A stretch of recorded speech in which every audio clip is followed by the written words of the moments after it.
Selamat siang investor, kembali bersama saya Melina dari Maxco Future News. Pada kesempatan kali ini kita akan membahas berita seputar indeks saham, forex dan juga komoditas. Bursa saham Amerika Serikat ditutup lebih tinggi pada akhir perdagangan Kamis waktu setempat atau Jumat waktu Indonesia Barat, memulihkan beberapa dari kerugian besar yang mereka derita di sesi sebelumnya. Wall Street mampu melesat dengan mengabaikan sejumlah data suram yang dirilis di Amerika Serikat. Jumat 29 Januari 2021, indeks Dow Jones Industrial Average melonjak sebanyak 300,19 poin atau 0,99% menjadi 30.603,36. Sedangkan S&P 500 menguat 36,61 poin atau 0,98% menjadi 3.787,38. Indeks komposit Nasdaq naik 66,56 poin atau 0,50% menjadi 13.337,16. Semua 11 sektor utama S&P 500 berakhir dengan warna hijau, dengan sektor keuangan dan material masing-masing naik 1,92% dan 1,82% dan memimpin kenaikan. Pergerakan pasar tersebut sebelumnya mengalami kemunduran besar di Wall Street pada hari Rabu waktu setempat yang membuat Dow Jones kehilangan lebih dari 600 poin.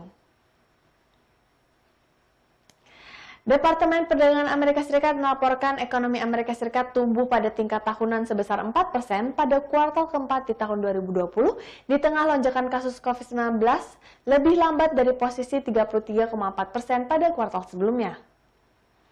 Angka juga di bawah estimasi 4,3% dari ekonomi yang disurvei oleh Dow Jones. Sementara itu, Departemen Tenaga Kerja Amerika Serikat mengatakan, klaim pengangguran awal Amerika Serikat, yaitu cara kasar untuk mengukur PHK, turun menjadi 847.000 dalam pekan yang berakhir 23 Januari dan menyusul level revisi indeks 914.000 pada pekan sebelumnya. Ekonomi yang disurvei oleh Dow Jones memperkirakan klaim pengangguran awal mencapai angka 875.000. Federal Reserve Amerika Serikat pada hari Rabu waktu setempat memutuskan untuk mempertahankan suku bunga acuan pada level rekor terendah mendekati 0 karena Amerika Serikat tengah bergulat dengan pemulihan ekonomi yang melambat di tengah melonjaknya kasus COVID-19. The Fed mempertahankan suku bunga acuan yang mendekati 0 dan tidak membuat perubahan pada pembelian obligasi bulanan dan berjanji lagi untuk mempertahankan pilar ekonomi tersebut sampai ada kebangkitan penuh dari resesi yang dipicu oleh pandemi. Sementara itu, Dana Moneter Internasional atau International Monetary Fund bersikap lebih optimistis tentang ekonomi global karena vaksinasi virus corona sudah diberikan di seluruh dunia. Namun, munculnya varian baru COVID-19 memunculkan kekhawatiran terkait proses pemulihan ekonomi. Menurut prospek ekonomi dunia terbaru, International Monetary Fund memperkirakan ekonomi global tumbuh 5,5% di tahun ini atau meningkat sebanyak 0,3 poin ketimbang perkiraan pada bulan Oktober. Kemudian produk domestik bruto global meningkat sebesar 4,2% pada tahun 2022. Kurs dolar Amerika Serikat melemah pada akhir perdagangan Kamis waktu setempat karena pelaku pasar menyaring baik data ekonomi. Indeks dolar yang mengukur greenback terhadap 6 mata uang utama lainnya turun 0,21% pada 90,46. Beralih ke berita komoditas, harga emas dunia mencatatkan rekor terburuknya sepanjang awal tahun ini, di mana sudah 6 hari berturut-turut harga logam mulia tersebut turun. Mengutip CNBC, Jumat 29 Januari, harga emas berjangka melemah 7,7 dolar menjadi 1.841 dolar Amerika Serikat per troy ounce dan memperpanjang penurunan hari ke-6 berturut-turut. Menurut analis Commerce Bank Daniel Brisman, pertemuan The Fed kemarin tidak berdampak positif pada emas karena sebelum dan sesudah pertemuan, dolar menguat karena dicari sebagai tempat berlindung yang aman ketika kekhawatiran lain di pasar-pasar keuangan dan ini menekan harga emas. The Fed mengatakan laju pemulihan dalam aktivitas ekonomi Amerika Serikat dan pekerjaan telah moderat dalam beberapa bulan terakhir, namun mempertahankan suku bunga acuan dan pembelian obligasi bulanan tidak berubah.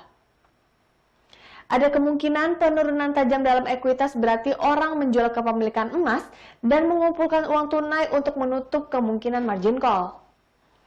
Ditambah lagi penundaan dalam kesepakatan stimulus virus corona Amerika Serikat senilai 1,9 triliun dolar yang belum menerima sinyal hijau dari Partai Republik semakin membebani emas. Harga minyak bervariasi pada hari ini karena pemotongan pasokan yang tertunda oleh Arab Saudi dan penurunan stok minyak Amerika Serikat membantu melawan resiko perlambatan permintaan bahan bakar. Melansir Reuters pukul 9.31 waktu Indonesia Barat, harga minyak mentah West Texas Intermediate tergelincir 3 sen menjadi $52,31 per barrel setelah jatuh 1% pada hari Kamis. Harga minyak mentah Brent untuk Maret naik 14 sen atau 0,3% menjadi $55,67 per barrel setelah jatuh 0,5% di sesi sebelumnya. Kontrak minyak Brent pada Maret berakhir pada hari Jumat. Kontrak API yang lebih aktif naik 11 sen atau 0,2% menjadi $55,21. Pemotongan Saudi secara efektif berarti pemotongan pasokan OPEC Plus akan naik dari 7,2 juta barrel per hari pada bulan Januari menjadi 8,1 juta barrel per hari pada bulan Februari. Namun, keuntungan pasar telah dibatasi oleh kekhawatiran tentang peluncuran vaksin yang terhenti dan penyebaran varian baru virus corona. Kekhawatiran investor minyak seputar ketersediaan dan peluncuran vaksin yang dapat menyebabkan penguncian berlarut-larut di Eropa kemungkinan merupakan dua penyebab paling merusak dan merugikan untuk pasar minyak. Sekian berita seputar indeks saham, forex, dan komoditas untuk hari ini. Saya Melina pamit undur diri, terima kasih dan sampai jumpa lagi.